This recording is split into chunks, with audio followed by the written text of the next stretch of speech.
Thank you, Venerable. It's always nice to go to a temple where the minister is your very close friend. Reverend Bob and Patty has been my friend for a long time, and just real close friends, just from heart to heart friends. So it's always nice to come to a place like this. But going to a Hanamatsuri service and Bodhi Day service is always wonderful for myself also, because our purpose of being here is to talk about Buddha, Buddha and the Dharma. And this always gives me an opportunity to talk to a larger group of people who are interested in learning about the Buddha, interested in learning about the Dharma. So going to a church, Buddhist temple in the United States, everywhere, is always a good feeling for us, And we are having in Sacramento here, West Sacramento, we are having a very small temple. We just bought a house, property, and we are running a little temple there. And these days we have a little ceremony that is going on, and we broadcast it through YouTube to different parts of the world. And a few days ago I said, today is April 8th. April 8th is Hanamatsuri. And Hanamatsuri is a very special day for the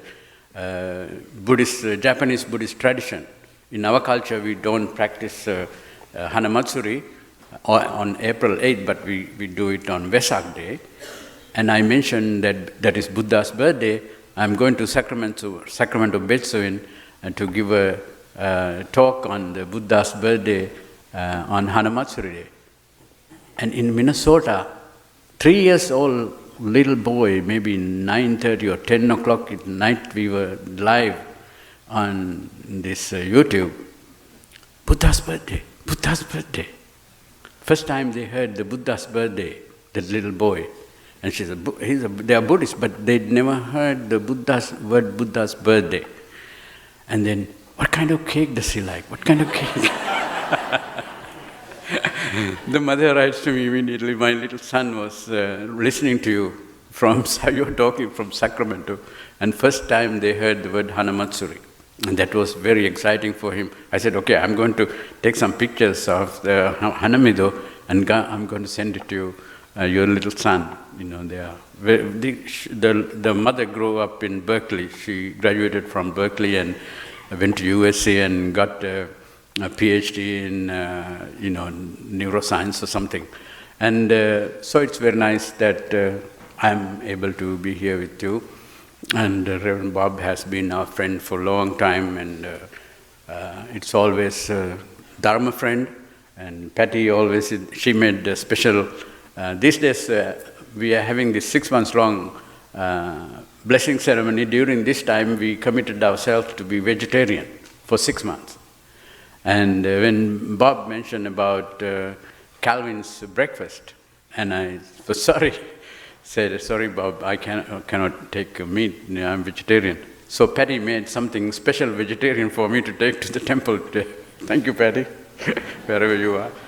And Reverend Patty. Yeah? So birth of the Buddha is the most wonderful thing ever happened to the human world, because this world, like sun rise and sun goes down and becomes dark, this universe also going through circles, the dark time and the bright time. So the top of the brightest time is the time that Buddha would arrive into the human world. So there are long, bleak periods, thousands and thousands of years of bleak periods. In this period, whoever is born has no idea where they are going, where they should be heading. They just keep going and falling into the pitfalls and hitting on the rocks without knowing. We cannot see because it's dark. So that means wisdom is not there. The knowledge is very poor, So they do all kinds of things that harm them, that hurts them and hurts their family, not knowing what to do and how to do in their lives, because it's a very dark time. When mentally they are so dark and total absence of wisdom. But then gradually people start searching for something better. Then they begin to know that being gradually nice to others is good, having little focus and calmness is good, and having little wisdom is good, and they are struggling to find all these things. If you look at the history of India, where we can have the records, they are going through this period of searching for something better. Because we know we are hurting ourselves, then this is not what we want, we should look for something better, and they start looking for better. And then they are getting mature.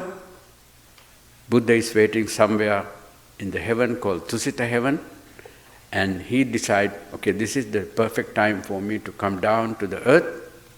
Not only this Buddha, all Buddhas are like that. There have been thousands and thousands of Buddhas in the past.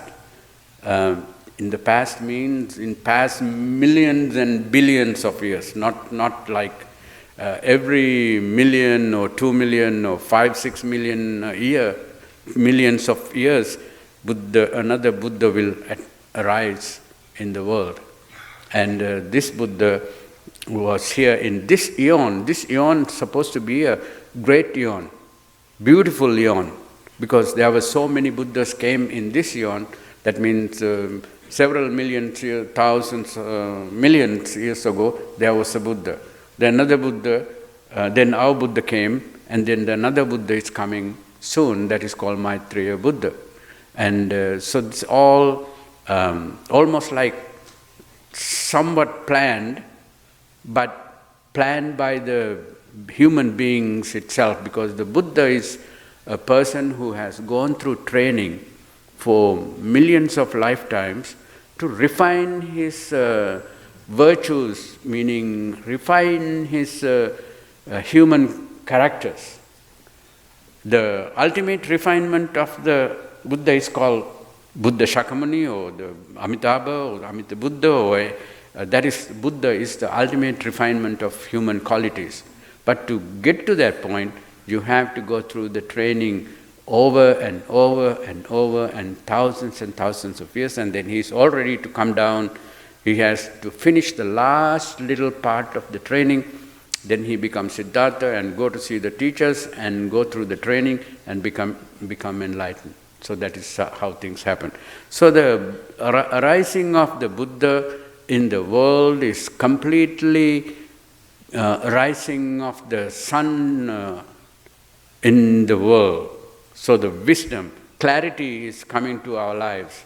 But still, there are a lot of people in the darkness, but whoever get closer to the sun, closer to the Buddha, get exposed to the Buddha, they immediately begin to see things that they have never seen before regarding their lives.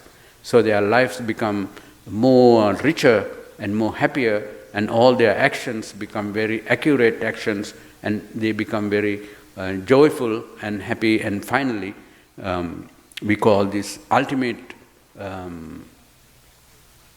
solving of the puzzle or the riddle of human life is possible only when the Buddha's knowledge is available. Buddha's knowledge is like the rays that is coming from the sun. The rays, so what we learn is Dharma. Dharma is the rays that is coming from the sun. So when we learn more and more Dharma, we begin to see things that we never have seen before regarding our own life, regarding our relationship, regarding our way of thinking, regarding our emotions. All these things are taught by the Buddha during the 45 years of his time. So the birth of the Buddha is the most wonderful thing that can happen to us. And just like you were reading earlier, hard is to be born as a human being. So that when the sun is coming here and Buddha is coming here, and then if you are also a human being born here, these two come together, that is the most wonderful thing could happen. But the Buddha comes here, goes by, and there are so many other thousands of people who has no way of knowing or contacting the Buddha because they are so far away where the Buddha is passing, so they miss out. So why we are lucky? We didn't miss out. We are here talking about the Buddha, we are learning about the Buddha, coming to the Buddhist church, learning the Dharma, singing about the Buddha, and all these things are happening because we had the good luck and fortune to meet the Buddha. So we are meeting, we have met the Buddha. Shakyamuni Buddha is gone long time ago, but as long as his Dharma is available, we are meeting the Buddha. Amitabha Buddha is in Pure Land, but our effort is to meet Amitabha Buddha and directly hear the teaching from him and completely recover from all our problems of life. So that is our goal, Jodo Shinshu. But even Theravada goal is exactly the same.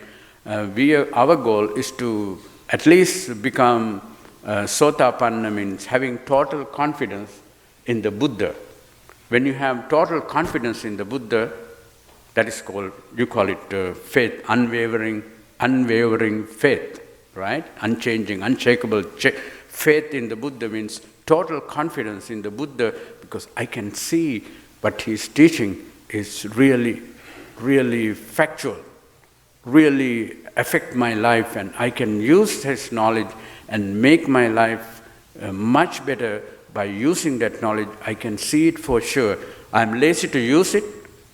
I'm too, maybe it look, to me it is a little hard, but if you put effort, you can do it. Anything that is hard, you have to put effort to do it. And that's what the Buddha Shakyamuni said in the Eightfold Path. There are a lot of things that are difficult, but you should put the effort to it. So effort is very important. Then even for you to come here, 9:30 service is you have to put effort on Sunday morning. It's not like going to regular work day. So that you have to put effort for anything. So Buddha said, Buddha included effort in the Eightfold Path because he knew that a lot of people look at this and say, oh, this is so hard, this is so hard. No, it's not hard. Only when you take the first step, it is easier to take the second step. It is easier to take the third step. That is how Buddha called it step-by-step training. Anupubba Sikha. Buddha teaches that I am teaching you the step-by-step training until you become fully enlightened. So to have faith in the Buddha is not easy. You can come to the temple for thousands of years, but if you didn't pay attention to the Dharma, if you pay attention to the value of the Buddha, you never spark that faith that all the Buddhist and Shin tradition speaking, that spark has to be out and lit, come out. So that is a very difficult thing for people, because we are basically ignorant people. We don't know what is going on really. Until we really learn the Dhamma, you don't know what is really happening in our mind, what is really happening in the other people's mind, we don't know. That is why we call it, we are ignorant beings. That is why Shinran Shonin himself said, I am a bamboo. He knew it. So don't think that he was wrong. He knew he was a bamboo. We are pretty ignorant. But we need to have confidence in the Buddha. So Shinran Shonin said, listen to the Dhamma, pay attention to the Dhamma. That's the only way to generate confidence. Not just by saying, Namo Amitabhusu, Namo Amitabhusu is okay, but that is only to bring to the temple and bring to the Buddha, bring closer to the Buddha. After you gotten closer to the Buddha, next thing is to pay attention to the teaching, Dharma. Shinran Shonin didn't just want you to say Namandaus, but he constantly emphasized learning the Dharma is the most important thing. So I'm so glad that all of you are part of the temple, and Reverend Bob is trying very hard to have all the classes and Sunday school programs and all the Sunday school teachers, educational program, all kinds of educational programs you have, because the ultimate goal is to make sure that you pick some wisdom from the teachings of the Buddha. By knowing that, by having that in your hand, in your mind, you become more and more appreciative of the Buddha. That appreciation is also part of faith, saddha. Saddha. When you talk about faith in the Buddha, that is not blind faith. The Reverend Bob earlier mentioned, pay attention but don't believe. Don't believe, but pay attention. Once you pay attention, you see things fact as facts. Then that is your knowledge. So then that is the faith. Complete faith arises from knowing that the Buddha was 100% correct. So his path is the way to perfect enlightenment, and even going to Pure Land is part of the training. So in our culture, going to Pure Land is called becoming a Sotapanna. Becoming a Sotapanna means first stage of enlightenment. If you attain the first stage of enlightenment, number one characteristic of this person who attained the first stage of enlightenment is the unwavering faith in the Buddha. That is what Shinjin is. See, we all Buddhists, we talk different language, but talking the same thing, talking about the same thing using different language. See? So the unwavering faith is the one that we are all these Hanumat service and Bodhi service and Nirvana Day service, and all these are for the purpose of generating interest. Once you generate interest, you start paying attention. So interest is also part of faith. The first stage of faith is called interest. If you don't have the interest, you would never come to the temple. You would never listen to the talks of the ministers or the teachers. So you are very lucky to be a part of the temple, at least by letting the children play on the life of the Buddha, Shakyamuni, the first days of the Buddha. That is planting the interest in their children's mind. So it's one wonderful thing to happen, because once they, always we complain that once you go to high school, you never show up at the temple, And then what happened? When they start having kids, wow, they are coming back. All of a sudden they are coming back. So why? Because we planted the interest. The temple planted the interest, so they go to college and they act like they never like the temple, they never like basketball at the temple anymore, but they come back. So and some of you are them. See? And so it's very nice that on the Buddha's birthday, what we really need to think is the value of the wisdom of the Buddha, and how does it make us see things. If you don't see things here, all these fuses are here, and then Hanamido is here, and then all the pianos and all these kind of things. If you don't see anything, how do you efficiently walk around? Cannot. Just like that, we are blind basically, but we walk in life with our parents and our sisters and children are there, our other friends, neighbors are there, and we are blind walking, making so many mistakes by not seeing enough to make a better decision, where to turn, where to move, where to avoid the fuses, where to avoid the Hanamido. You have to see it. See, that is what Dharma is all about, no? So the more you know Dharma, the more you become refined in making better decisions and taking right actions. That's all what make your life safer. That is what make your life happier. That is what make your life secure. Very importantly, secure. Don't get hurt. So practice the cultivation of Dhamma is always helping you to make better decisions and take better actions. So that is what we call, we are Buddhist. We are learning to, I told the children, I'm trying to be nice, I'm a Buddhist, I'm trying to be nice, I'm trying to be wise. That's why I am a Buddhist.